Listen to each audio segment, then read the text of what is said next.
and building out cultural IP, all the way to full channel sales both online and offline. A complete supply chain had quietly taken shape, just waiting for the right moment. 6 months flew by. Under G. Boda's brilliant leadership, the Lu Group had burned through half its empire. He'd successfully tanked half the business. Sure, he stayed at the office till midnight every night, really moved himself to tears. But vision and ability don't lie. Every so-called bold investment he made just straight up vanished. My parents were finally in full panic mode. The board was livid. The anxiety in every phone call was almost tangible. Word was, at multiple meetings, G. Boda got read to filth by the senior directors, completely humiliated in front of everyone. G. Boda started scrambling, calling in every favor, working every angle, trying to pull in business partners, robbing Peter to pay Paul. But every patch just made the hole bigger. Some of his moves actually sped up the collapse. Watching my parents visibly age in real time, I wasn't totally unmoved. 20 years of raising me, that wasn't nothing. A few times when they were sighing in frustration, I'd casually drop, "Hey, you need help with the company?" Mom's face went cold immediately. "You? What do you know about business? Just stay out of it, that's all we ask." Dad was even more direct. "Your little bag of tricks? Save it for your parties and vacations. This company is none of your business. Go back to your little town and play with your chickens." I shrugged it off, said nothing, just kept living my best life. On social media, I was chasing the northern lights in Scandinavia, or trekking through the Amazon rainforest. Every polished, glamorous travel photo hit my parents like a needle to the chest, driving them deeper into despair and giving G. Boda more ammo to mock me with. Then finally, the whole thing started crumbling.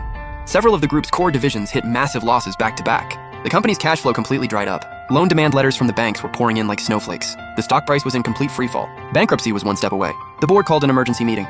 The room was so tense you could barely breathe. G. Boda stood at the front, sweating buckets. His so-called rescue plans were riddled with holes. The directors tore every single one apart. Nothing but band-aids on a bullet wound. Watching my parents look like they'd aged 10 years overnight.